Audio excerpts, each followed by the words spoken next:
Hoy se llevó a cabo el funeral de mi abuela, y no experimento tristeza en este momento. No puedo forzar emociones por alguien a quien apenas he visto en los últimos 8 años. Observo el ataúd y me doy cuenta de que no puedo llorar como lo hacen mis primos. Tenía solo 6 años cuando escuché a mi abuela decirle a mi papá que le sacara la mierda a mi mamá, literalmente a golpes.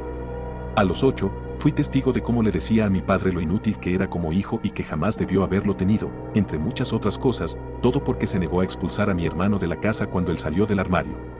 A los 9 años, comenzó a perseguirme por su casa con su perro, disfrutando de mis gritos y lágrimas aterrorizadas. A los 10, dejé de verla cuando tropecé y el perro finalmente me alcanzó. Chocó contra una viga de metal que habían dejado en el jardín. Mi cabeza se estrelló contra la cerca de alambres y su perro comenzó a morderme mientras estaba inconsciente.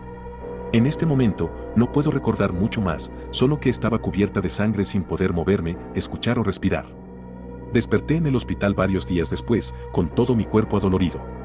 Tuve un ataque de pánico cuando ella entró, y no fui consciente de lo que estaba sucediendo hasta que ella se fue y me encontré abrazando desesperadamente a mi mamá.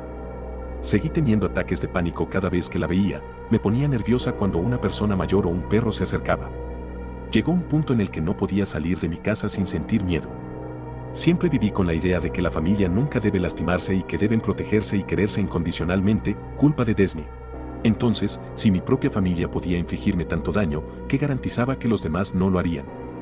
Después de años de terapia, aquí estoy, sentada en la misa junto a personas a las que no he visto en más de 8 años, excepto mi papá y mi hermano, después de cortar todo contacto con mi familia paterna, excepto mi papá y mi hermano, desde ese día.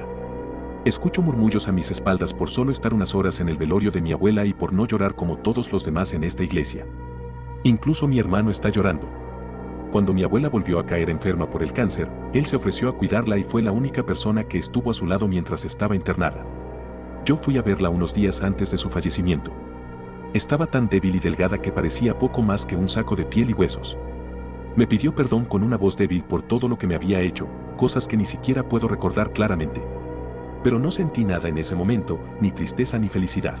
Solo vi a mi papá y a mi hermano llorar mientras mi abuela se disculpaba y a mi mamá observándome desde el otro lado de la habitación. Me obligué a llorar, a sonreír y decirle que todo estaba perdonado, solo para poder irme. Lo mismo sucedió el primer día del velorio, cuando me forcé a llorar para que me dejaran irme, fingiendo un ataque y dificultades para respirar. No podía soportar ver a tantas personas, estar en esa casa maldita o estar cerca de mi abuela. Pensé que tal vez debería hacerlo de nuevo en los días siguientes, pero mis tíos adelantaron el velorio tan rápido que al día siguiente ya estaba todo planeado para el entierro.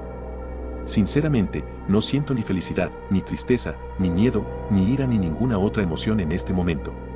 Simplemente estoy aquí, sentada en una de las esquinas más alejadas de la banca, sin experimentar nada. Tras el portón. Todos tenemos una historia que nos ha erizado la piel, que nos ha hecho sentir escalofríos, que nos ha dejado paralizados por un instante, sin saber si gritar, correr o simplemente derramar lágrimas. Aquí está la mía. Cuando era una niña, vivía con mis abuelos en una granja donde criaban cerdos.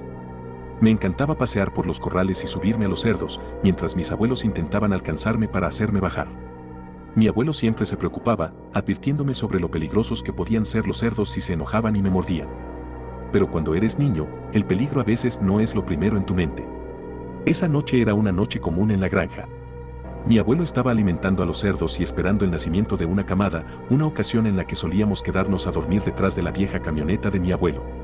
Siempre apuntaba hacia un terreno donde se encontraba un portón de madera, el cual me daba mucho miedo. Solía cubrirme con una manta hasta quedarme dormida. Pero esa noche, algo inusual estaba ocurriendo. Escuché sonidos detrás del portón, como si alguien estuviera caminando. Aunque el lugar parecía estar desierto y solitario, el ruido de los cerdos se desvanecía bajo esos misteriosos gritos, como si alguien estuviera pidiendo ayuda.